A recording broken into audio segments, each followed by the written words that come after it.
Ladies and gentlemen, it's time to Rassle Rock with Rick Connor. What the F was that entire freaking promo about? Mark Kalbacher. She's like the James Ellsworth of women. And Corey Castle. They look like Paul London and Brian Kendrick mixed. Hey, everybody, what's going on? Welcome to another episode of Rassle Rock. Corey Castle will be joining us soon. He was out and about somewhere. He's the busiest man during a pandemic that I've ever seen. The man is always out doing something. It's crazy. But here we are, man. Is it gone? No, there it is. What is with this dot on my screen? Mark has a white dot here in the middle of his screen. It's just, I don't know if it's a lens flare. I don't know if it's something going on. There's just a little white dot in the middle of his face. I'm filming a J.J. Abrams movie in my house.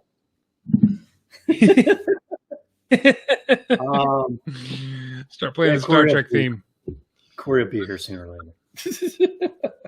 He'll be here. It's all right. We wanted to do like a year-end wrap-up type of show. Not really sure what that entails, but we can go over some best matches of 2020 and some some best pay-per-views and things like that. There was a couple different things. For 2020, for what it wasn't that bad of a year for wrestling. Like, we still had some really good wrestling matches. It was more just the loss of the crowd and everything that I think that really sucked. Yeah, when they lost the crowd, they had they had a lot of they had a lot of stumbling blocks. They try to figure out how they were going to do the matches and like how they were going to get people interested in them without the crowd getting back. But what was that? Like the first 2 months of the pandemic, by May, June, AEW already figured it out. And then WWE tried their method, but then everybody got COVID. And then they figured out when they did the Thunderdome just to do the crowd feeding, which, it works out really well. Yeah, the Thunderdome really surprised me. I thought that it was going to be kind of dumb. But it turned out to be pretty good. Like, I honestly, I don't miss the crowds that much. I don't mind the piped in, cheers and boos and chants and things like that. I don't mind it so much. I mean, it's rare that I watch wrestling with the sound on anyway. So if it happens, it happens. I do want like a nice crowd back for the big shows like the Royal Rumble and WrestleMania and stuff like that. That's always pretty important, and it makes it much more fun. But if I'm watching Monday Night Raw, I don't really care to, hear the crowd chant "This sucks" or a boring chant or anything like that. It's like, yeah, I know it's boring. I don't need your help. Like, don't make it worse. Especially if anything has stumbled since the lockdown. Is like Raw is just they're a mess. Like, I don't know what's going on with that show. It's almost unwatchable right now. Like, I don't know what they're doing. I don't know who's a good guy, who's a bad guy besides Drew McIntyre. Like, none of it makes sense. Yeah. Keith Lee. Yeah, I don't really understand that. What's that? The way they've handled Keith Lee has just been a disgrace. Like, how do you mess that up? How do you mess up a guy like Keith Lee? You saw what he did in NXT, and he was absolutely amazing. You bring him up to Raw, and you're going like, nah, let's just put him in some triple threat matches and some tag teams and things like that. Like, the guy could be an absolute monster. It's the same thing that they were doing with Rusev. Rusev, destroyed at NXT. He did a good job when he first came up. He was, United States champion and stuff like that, but they just let everything just fall to the wayside with Rusev. So he kind of felt that. He kind of felt that Cena curse. They would push these guys as like monsters, and then they would finally meet John Cena, and they would lose to him, and then they just, for some reason, just abandoned the guy altogether after he lost to Cena. It's like, oh, well, he was the next big bad guy for Cena to beat, and then he was gone. But like with Keith Lee, like, he never even got out of the gates. Like, with the exception of beating Randy Orton, what's he done? Like, and apparently besides The Fiend, everybody's beating Randy Orton in the last 3 months. So that's not like a really big deal. Even though it's probably my vote for probably feud of the year is probably Randy Orton versus Drew McIntyre. Yeah, that was unexpected. I didn't really think that was really going to go anywhere, but they kept on putting out these banger matches, which was absolutely fantastic. Really solidified Drew McIntyre's reign and made it something. I really think it made it something memorable. With Drew McIntyre winning the title and losing the title in front of no crowd, it was kind of a bittersweet win. But his feud with Orton really picked everything up, and I'm looking forward to what else he's going to do. It looks like he's starting a feud with Sheamus now. That's pretty cool. And Orton's still going after the Fiend. It looks like, even though he literally burnt him ablaze, but he literally burnt him to cinders in the middle of the ring. But what did you think of the whole Alexa Bliss thing that happened on Raw? Well, I was just about to say, a lot of people probably, I think, if I remember, weren't too thrilled about it. It was my favorite thing on Raw. I kind of like how Randy was walking away from the ring and then everything went black. They didn't have to do the noise. That was the problem. They did the Fiend noise. Everything should have just went black, and then a spotlight should have popped up in the ring, and that would have made it better. But the whole spotlight on the ring, and Alexa's just sitting there on the swing, and basically announces that the Fiend's going to be back, and the rumor is it's going to be a totally different character that he's developing again, which is that guy's mind is. Bray Wyatt, man, it's a shame. It's just his ideas just go to waste because how brilliant he is with creating characters, and I guess only Matt Hardy comes close to as brilliant with creating these characters. Yeah, it's weird. It feels a little too soon for it. I think the Fiend just debuted last year, right? Wasn't it like SummerSlam or something last year? Where when he ran against Finn Balor, was that last year or 2 years ago? 2 years. He's been around at least two. Was it 2 years? Okay, all right. It's not that soon, but I don't know, man. Just reinventing the character again. Well, you know what? I think he's smart enough. I think he's smart enough. He realizes that they're treading water with the character, like the old Bray Wyatt. He talks a big game, and then he basically makes it sound like this big horror monster / serial killer is going to come get you, and you're going to lose the match. And then what happens? Like Randy Orton lights him on fire. Seth Rollins, somehow beats him in a cage match. When they did him right, when he destroyed people, it was fun, but he never really got to that, he's impossible to beat type character, which they should have built him into, and then have someone like Drew McIntyre or somebody like that beat him down the line. But they just kept, I don't know, they just keep starting and stopping with him and that character.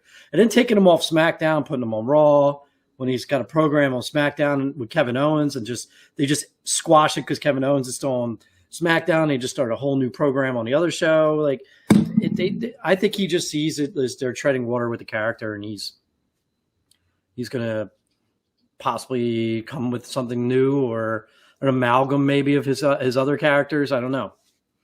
Yeah, I'm excited for it. Should we? I am too. I'm really excited for it. It'd be nice to see what comes up and gets a little something to look forward to for 2021, which is pretty cool. They did kind of drop the ball with him this year. You figure with no crowd and the ability to put on match, like I thought his match with Cena at WrestleMania was great. That's Firefly Fun. I thought that was really fun. I really think they should have done more stuff like that. They had the opportunity to do it, and they just kind of squandered it. So hopefully this new character they'll do a little bit better with. Yeah, it was weird too, because with that John Cena match, when you watch it, it's like this is what they should be doing with his character.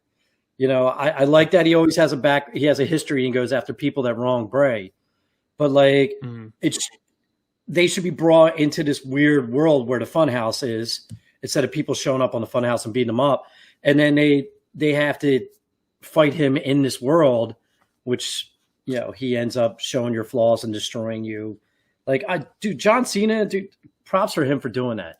He basically ended his career showing how much of how hated he was and how insecure he was and everything else. I thought it was great, and it's actually, we were talking about you're wrapping up. It's one of my easily top 10 favorite matches in the entire year. Was that I didn't get it at first, and I watched it a second time. I'm like, oh, And then I was like, this is brilliant, like absolutely brilliant. Yeah, it's one of the more brilliant things Cena's done. Cena is not a guy that really minds any kind of self-deprecation or anything like that. So for him to go out there and really put over the Fiend, really put over Bray Wyatt, and put over the fact that they made some mistakes with Cena and his personal life as well with Brie, or with Nikki rather. It's really speaks to his character, and it's really nice that he did that. It was really, really fun. There was a lot of really good matches this year, though, which surprisingly, without a crowd in any promotion, Impact, AEW, New Japan, like all these. The year didn't start off like that, but it for the most part, we just didn't have a crowd or anything like that. And the fact that we had so many good matches. And I really think WWE needs to start paying attention, because they're basically it's like watching like Marvel or whatever.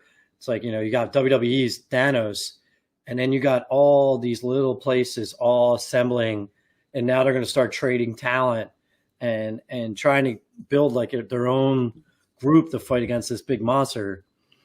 And they're doing it well. They're all doing it well. I mean, Impact's a little hokey, but they're starting to get there now. Mm-hmm. So, Corey. Hey, dude. Hey, Corey Castle's here.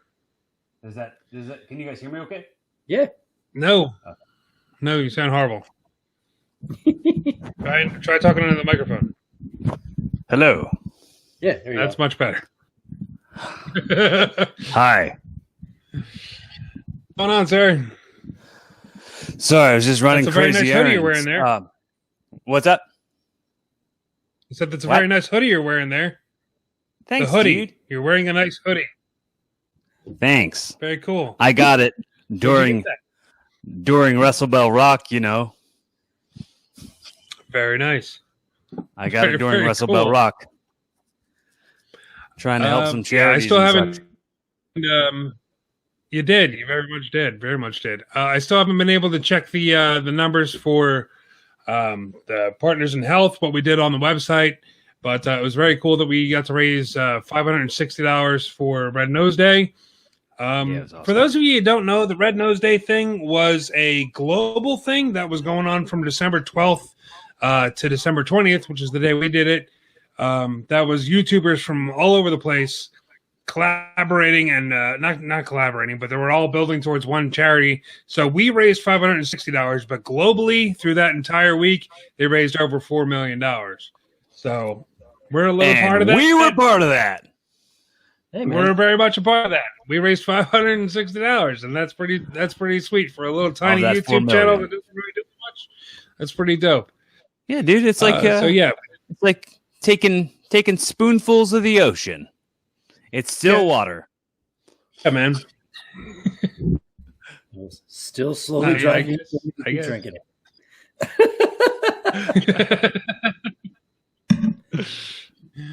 Yeah, man. A little bit of good came out of 2020. Yeah. Right? We did some pretty good things. Corey, we were just talking about some good matches that were happening in 2020. You have any favorites off the top of your head? Dragunov and Walter. That's probably the match of the year for me. Mm-hmm. The most memorable match. Definitely. That came as a surprise to a lot of people. That might be the best match that NXT UK has ever put out. Right. At least the most talked about. That was really, really good. I was talking about it earlier today with somebody. I was going to say Sorry, nothing since what's his name, Pete Dunne and Tyler. I forget Tyler. I forgot his last name. Tyler Bates. I don't think they've put on any match that compares to those guys until this Walter Dragunov match. Like I think they were pretty much had the standard for all like WWE UK. Yeah, definitely. It was just a brutal match. Somebody was talking about it today, saying that it kind of benefited from the fact that there was no crowd. comparing it to the Ralph Wiggum meme, like stop, he's already dead. Like just that uncomfortableness. It was really hard to match because it was so brutal, and Walter was just beating down Dragunov throughout the entire thing. So it was it might have been. It might have gotten to the point, if there was a crowd, that the crowd would have kind of not necessarily turned on the match, but wouldn't have given it the credit that it deserved because of how really uncomfortable and brutal and some parts disgusting that it was. But it was really, really good. I really enjoyed it, and I'm glad I got to see it from the comfort of my home and didn't have to watch a man get destroyed on live television. Yeah, Mark, you were talking about the match from WrestleMania of John Cena and The Fiend. That automatically brings to mind the Boneyard match with AJ Styles and The Undertaker. This was absolutely great. Probably the Taker's best match in years. It's in my top 3 for the year. I absolutely love that match. Can we also make sure we do not forget to mention the greatest wrestling match ever between Randy Orton and Edge? Because for sure, that was a dynamite match. That was a really, really good match. And I mean, all the criticism in the build-up, like it's like giving yourself your own nickname. Come on, you're not a douchebag. Stop doing it. Only douchebags give themselves their own nickname. However, the match delivered, and it was good. It was a good match. Very much so. Yeah, I was just reading, just trying to bring it up, but apparently WWE put out a list of the top. I think it was like the top 10 greatest matches ever, and the greatest match ever of Edge and Orton made it to number 3. So it's a little funny, but it was up there. It was a really, really good match. I'm glad they gave him the time and the carte blanche to go out there and do what they did. I really think they need to do that with more people. Just let them go out there. And also, like the way it was shot, like was very unique to the time, and it was very adaptive to the situation that they were in. The way that it was shot, and the way that the crowd was piped in, and all of it. It was just the perfect cocktail for what it needed to be within the circumstances that are 2020, or at least that time in 2020.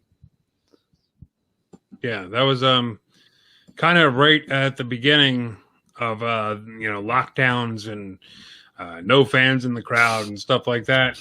And I think they did a really good job. I think they did an absolutely fine job of keeping your attention and keeping you entertained throughout the entire match. And again, they piped in sounds, they piped in chants and things like that, but still, it didn't really distract from the fact that it was a great match. So yeah, definitely, that should absolutely be up there for a lot of people. Yeah, it's in the top 3 matches of the year for me for sure. I have to say. Definitely. What other matches? What other matches did you guys discuss? My favorite match of the year, I was just about to say, was AJ Styles versus Daniel Bryan for the Intercontinental on SmackDown. Yeah. Mm-hmm. I have it on SmackDown. If you're like a fan of like old school chain and submission style wrestling, and then they wrestled like a Japanese match in WWE. It was very slow plotting, a lot of traditional holds, a lot of chain wrestling, and then they turned it up in the last 4 or 5 minutes of the match to the finish that they ended up with. And I did not think Daniel Bryan was going to go down with that. I thought they were going to do a kick out, like everything else, but like a true wrestler, he went out with somebody's finisher instead of kicking out of the guy's finisher in the end. And just a brutal match to watch if you go back, the way they worked each other's arm and knee. Mm-hmm. That was when Sami Zayn got stripped of the Intercontinental title, I think. Yeah. Yeah. Yeah, on SmackDown was in May or June. And then right after that, we got the singular appearance of Joseph Park. I really wanted to see the continuation of Joseph Park representing AJ Styles, but then they had to have Almost, so they phased him out. Just that one and done. Yeah, sadly. I think a lot of that had to deal with AJ wanting off SmackDown and getting away from Heyman after the boys were let go by WWE. Well, just the Joseph Park character just fell into the abyss. I see what you did there. But speaking of Daniel Bryan, match before all the COVID nonsense that's been going on, he had a great match with the Fiend at the Royal Rumble. They had a strap match that was absolutely brutal and fantastic, and it was great. It was one of the last great matches to have that happened in front of a crowd at the Royal Rumble. I thought that was really good. Was that before or after? I mean, it's tough because the weirdness of the year has made me blur on what was in the timeline. Was that before or after they made the matches not red anymore when it was the Fiend? I think that was after. So the red wasn't a thing anymore.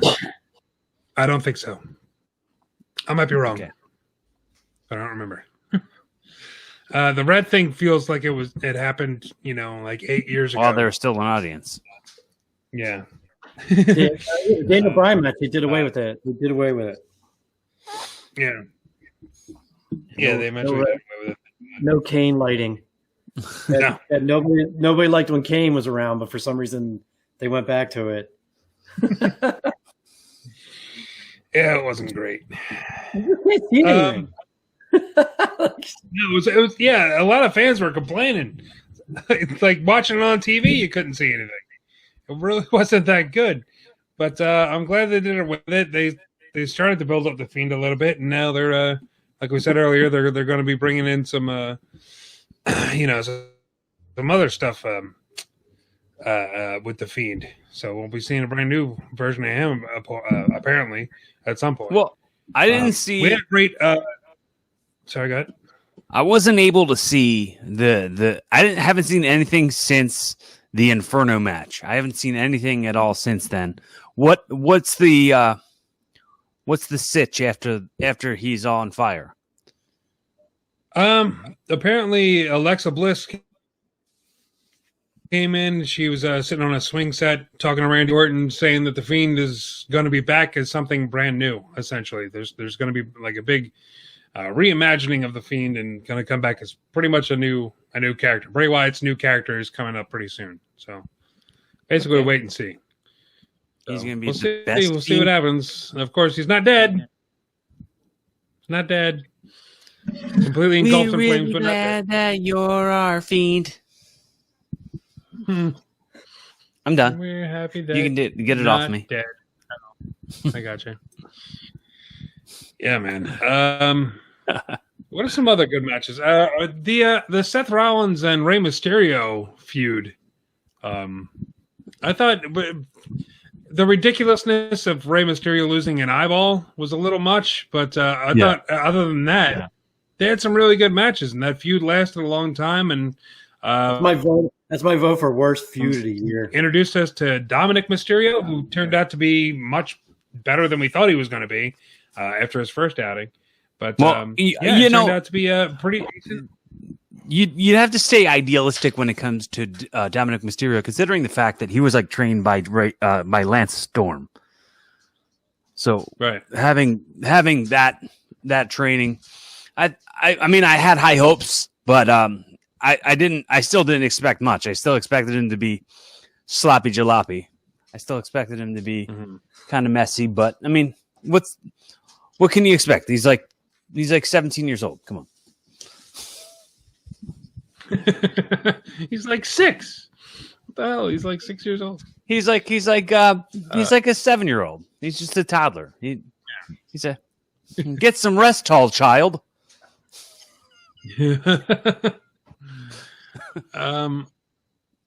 Yeah, man. Well, if you didn't see SmackDown this week, we have a new Intercontinental Champion in Big E. Yeah, I heard about it, but I did not see it. Yeah. It was a good match. It was a really good match, I thought. What I really loved the most about it was the celebration afterwards. There's confetti and streamers, and they raised Big E up on the shoulders like he just won the heavyweight championship or the Universal Championship. It's rare that we get to see the Intercontinental title shown like this, which has really been missed because the Intercontinental title has a huge history, and it used to be like the Workman's title, and it just hasn't been that for years now. So I'm hoping that they start to treat that title a little bit better. What are you doing, sir? So I'm using a different computer, and I'm looking for like a volume so I can hear it better. But okay. There's not the button isn't the same on this computer. What happened to your headphones? They're in my room, and I'm not.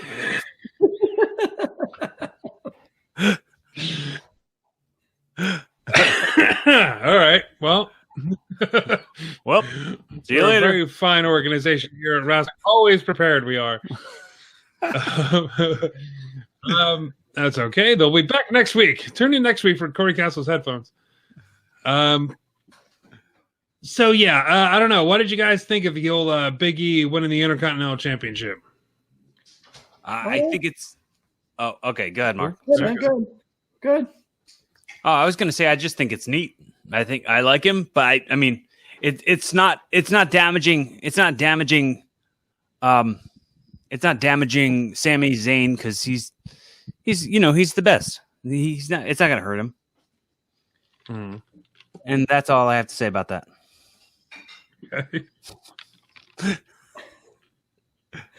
Mark, you had something? I'm a big fan of E, but time will tell how they handle this. I would like to see something done more than just parading them on people's shoulders.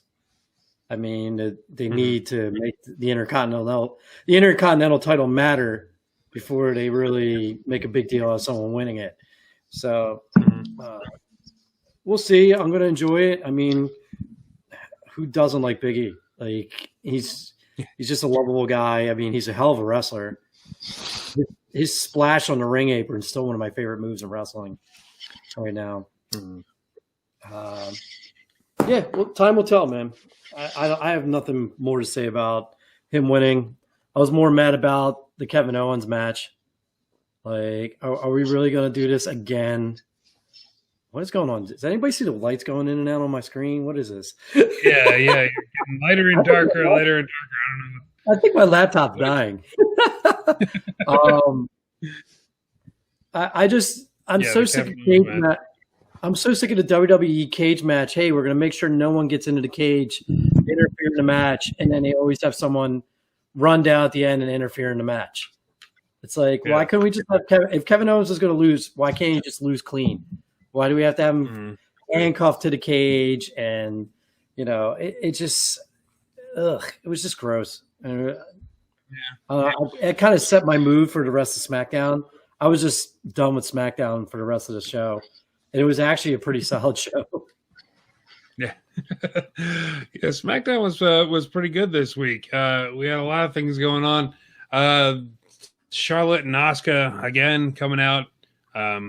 They did this on Raw. I didn't really care for it. That was pretty much the only downer that I had for the entire show. Was just them kind of doing whatever with the tag team titles and the Raw Women's Champion. So I don't know what they're pretty much ignoring that completely. So I don't know. We'll see what happens with that. But yeah, for the Big E thing, it is kind of a time will tell type of situation. We need to see them build up the Intercontinental title with Big E, and also I hope this pushes Big E to bigger things. If when he drops the Intercontinental Championship, does he stay in that kind of mid-card range? Does he keep on going after the Intercontinental title, or is this a stepping stone to something bigger? So we'll see. Because we were all thinking that he was going to win the Royal Rumble and go on to face Roman Reigns and all this other stuff. So I guess a change of plans with that Well, one. now Daniel Bryan threw his hat into that, and it's like, where are they going with this? I know his contract's coming up soon. Is this their hint? Like, hey, we'll give you the Rumble win if you stay with us, type thing, or I don't know. I kind of think Bryan should go. Could be. And apply his craft somewhere else. But that's me. Yeah. I don't think that's going to happen. I highly doubt that's going to happen. I highly doubt Daniel Bryan's Bryan is a little WWE. He's made it such a big point to study Vince McMahon and be Vince McMahon's right hand sort of thing.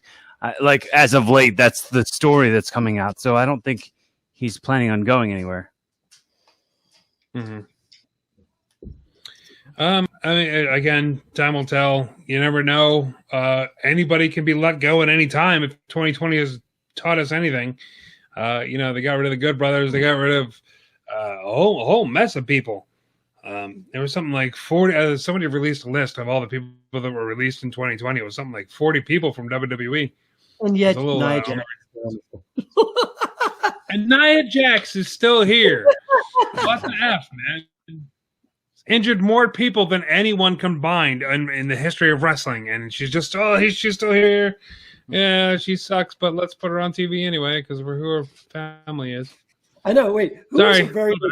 was a very notorious wrestler for hurting people? The Ultimate Warrior, and he never hurt anybody as bad as this woman has.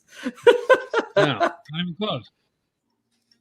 Not even close, man. To the point where Io Shirai had to leave. Io Shirai had to leave the company. And she's like, you know what? The country. She's in Japan. Kairi Sane, rather. Sorry. Yeah. Kairi Sane. Yeah, man. She's in Japan right now because, I'm not going to sit here and get injured again by Nia Jax because it happened, 5 weeks in a row? Something like that? Within a 5-week period, she was injured twice.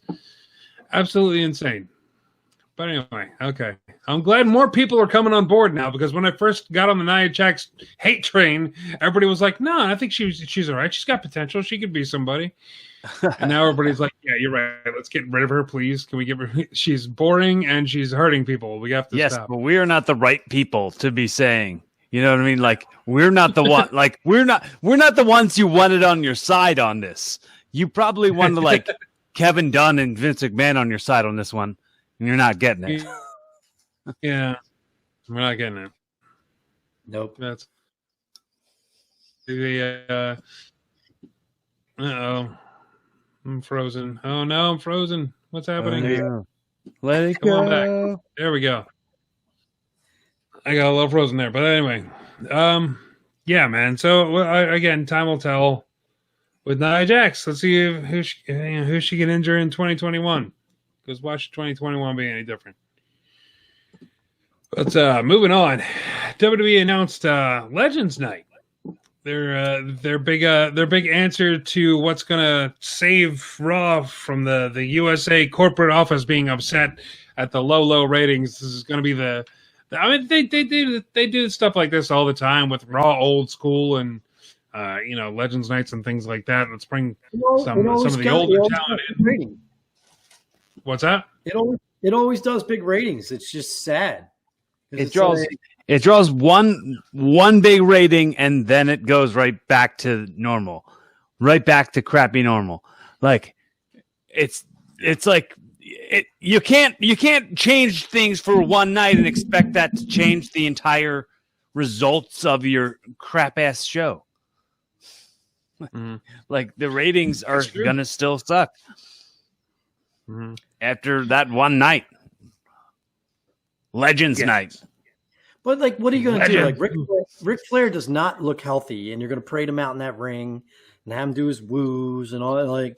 It's sad to look at. It's heartbreaking, and they're just parading him out there. Big Show's on part of Legends Night. Big Show, really?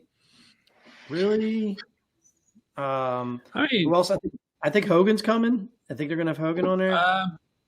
Yeah, I got a list here. These are the names that have been announced so far. It's going to be Hulk Hogan, Ric Flair, The Big Show, Kurt Angle, The Boogeyman because he's a legend, Carlito, Alicia Fox. When I think legends, I think Alicia Fox.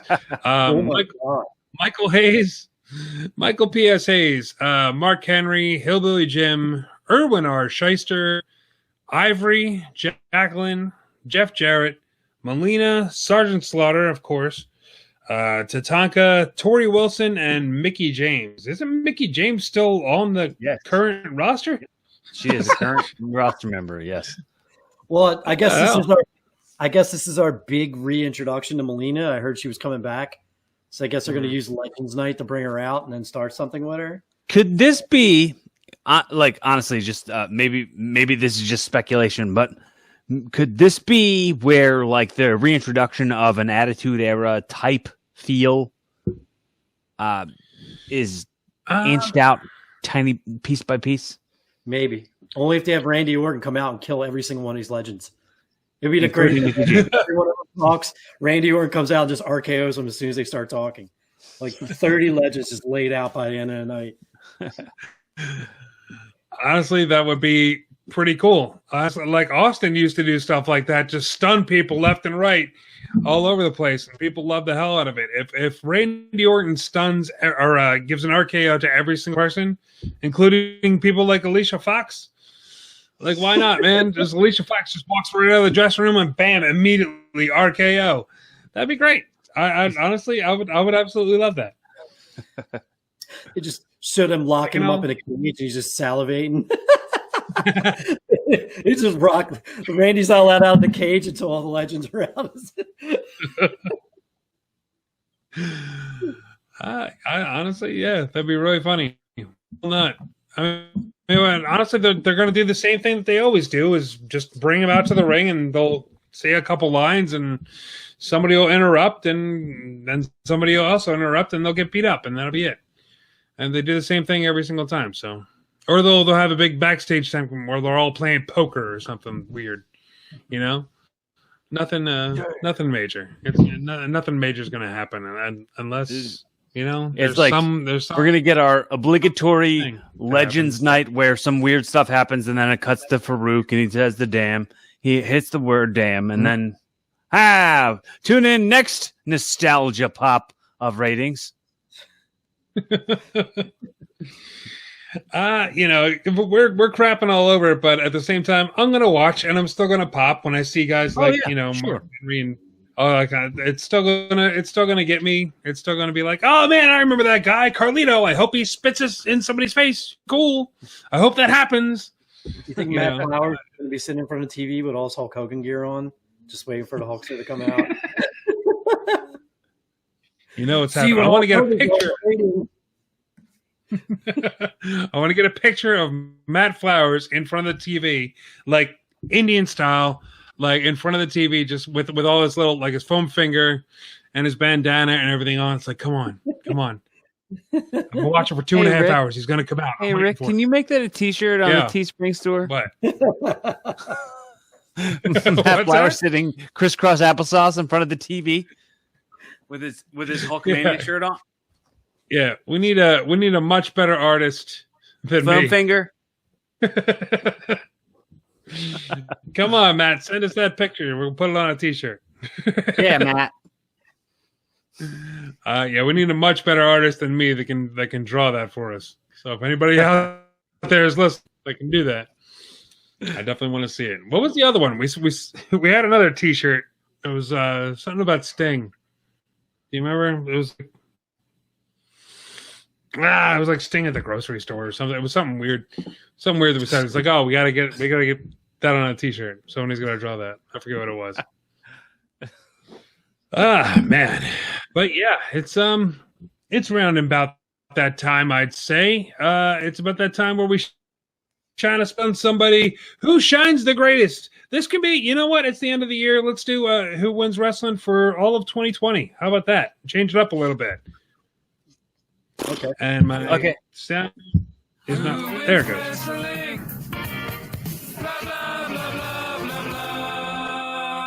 Who wants to go first? Because I got nothing. I'll go. All right, I will go. Jon Moxley. I will go with Jon Moxley from his departure WWE to all his matches in Japan to holding the AEW championship for a year.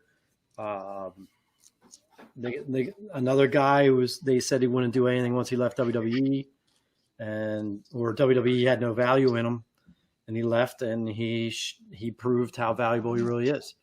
I think he's had a great run, and to lose to Kenny Omega only like a couple of weeks ago, like shows like he's a big star, and he's one of the only guys I actually watch in AEW. So when it comes to actual like talent over there, he's like one of the only 4 guys I watch. Yeah, I'm going with Jon Moxley. I think he had a hell of a year. Yeah, I don't blame you, man. Corey, what do you got? What do you think, man? Sami Zayn. Sami Zayn. Sami Zayn. Yeah, I think he had taken that time recently off with the Intercontinental, and then the whole like Intercontinental title reign and the whole like creativity and stuff that like no one's really seen in wrestling for a while. He just kind of brought it all back, and like a smart heel. Like that's what a heel does. A heel cheats. A heel gives excuses and believes in what his excuses are. I believe in Sami Zayn. Make that a t-shirt. Damn it. Well, I believe in Roman Reigns because I don't think anybody's had a better year in my estimation. Yeah. Complete 180. 360 degrees. 360 degrees is all the way back around. No, but for somebody like you talk about somebody that took some time off due to this ongoing global pandemic bull crap that's been going on, took some time off, rightfully so, because everybody was getting sick, as we were bringing up earlier.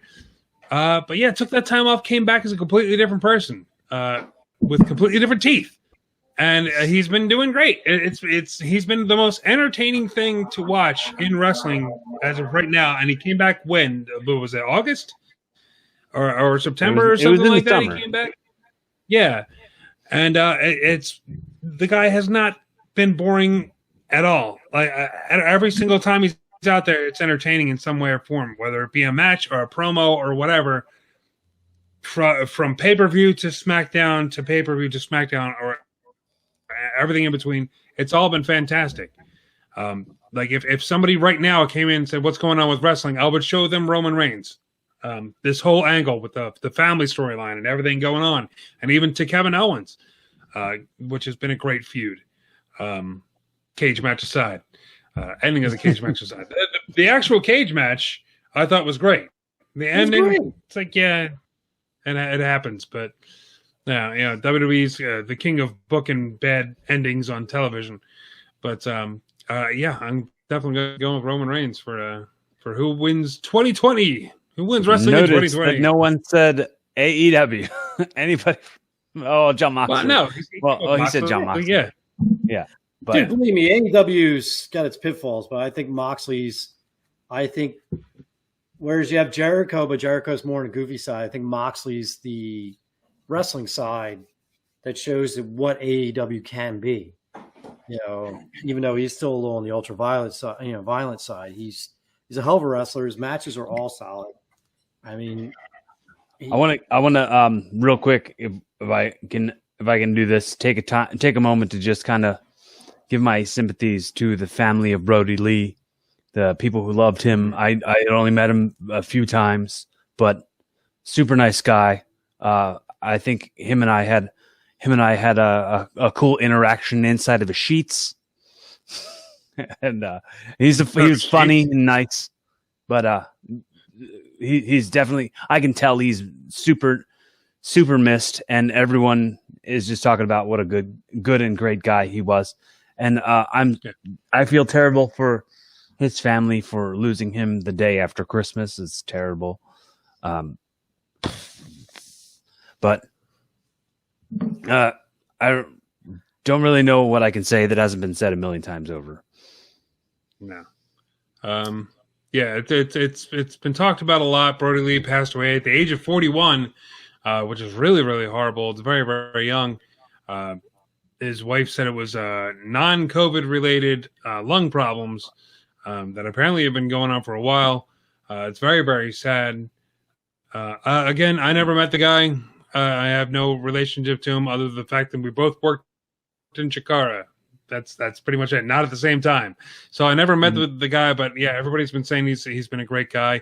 I loved him as Intercontinental Champion when the WWE started to put him over as a single star. That was great. And I thought he was going to really go places from there. Unfortunately, he didn't. But he did. His Brody Lee storyline in AEW once they got away from the Vince McMahon character and just started making him more of this just hardcore like brutal wrestler. It was starting to catch fire. It was really starting, like I said, from what it looks like, he was universally loved. For me, he provided probably one of the top 5 biggest moments in the last 10 years for me is when the Wyatt family and the Shield met in the ring and they were all standing on the apron and they didn't even step in the ring yet and the crowd was losing their minds. It's just magic. Yeah. He was a part of that. He was the Wyatt family, him and Bray. I mean, Rowan was there, Strowman was there, but it was him and Luke Harper that were the Wyatt family. So he's a major part of wrestling for the last 10 years. It's a huge loss, man. Mm-hmm. Yeah. Very much.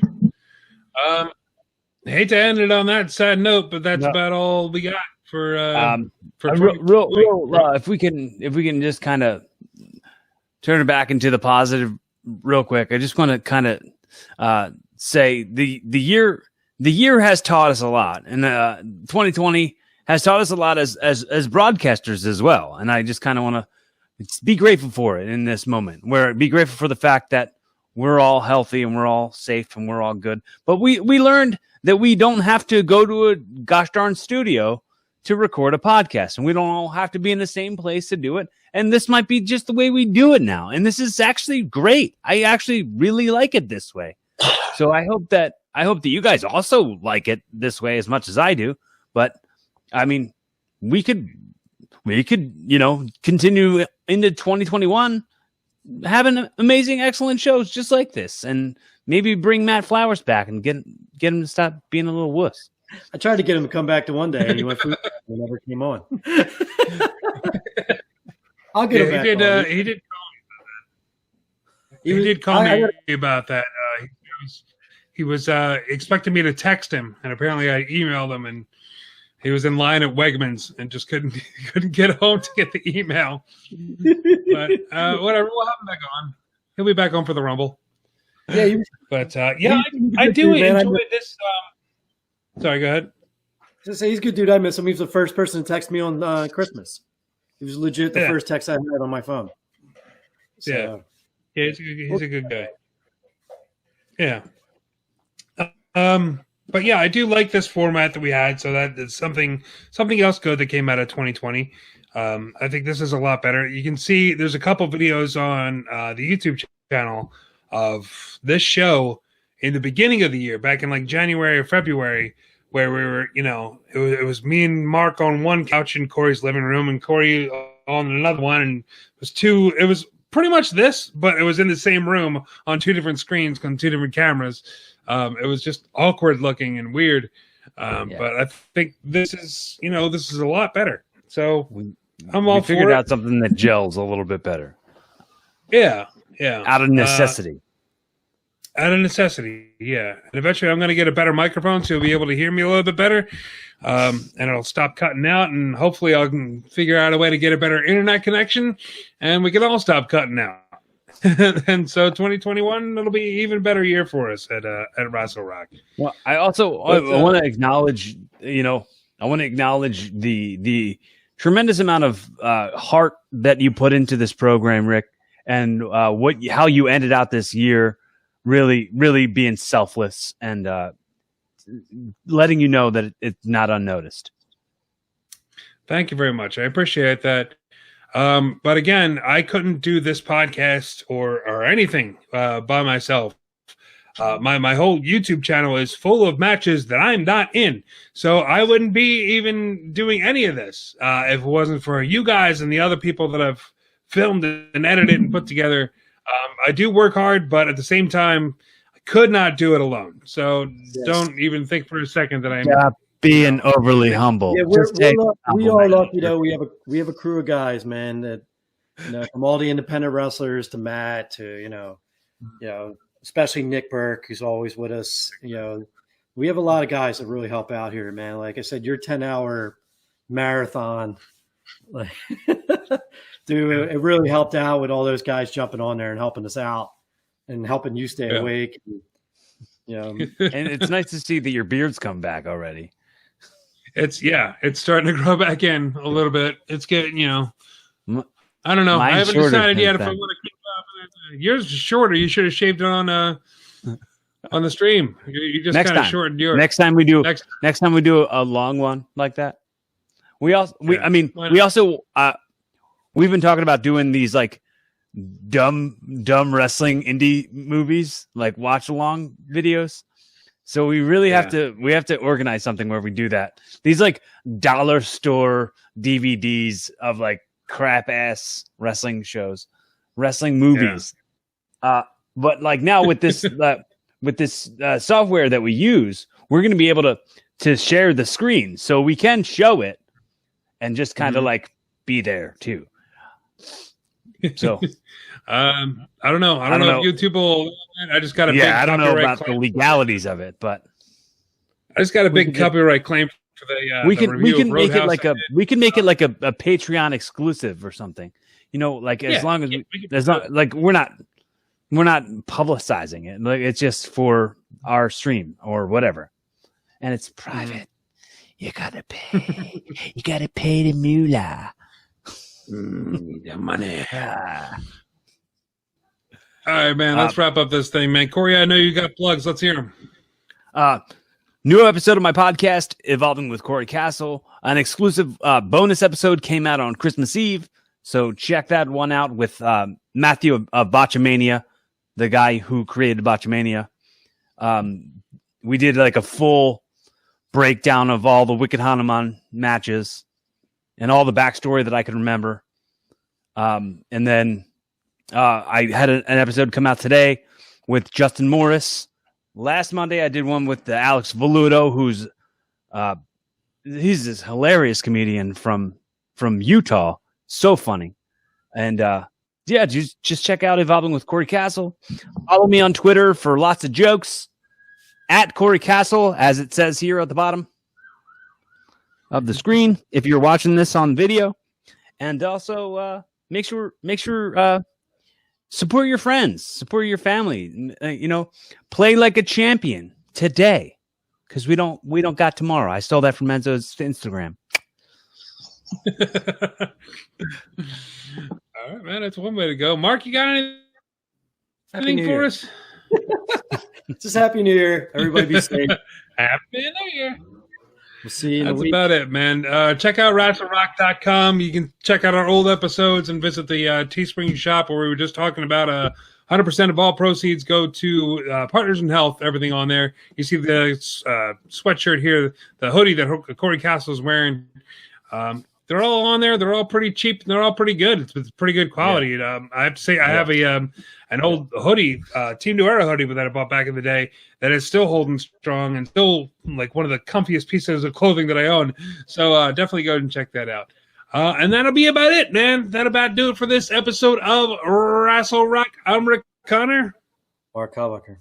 Cory Castle. And let's take it out like we always do with Mr. Nick Burke. See you next year. Say goodbye to yesterday. Ready for that SPO? Join us again for another episode of Rassle Rock. This has been Jay Davis speaking.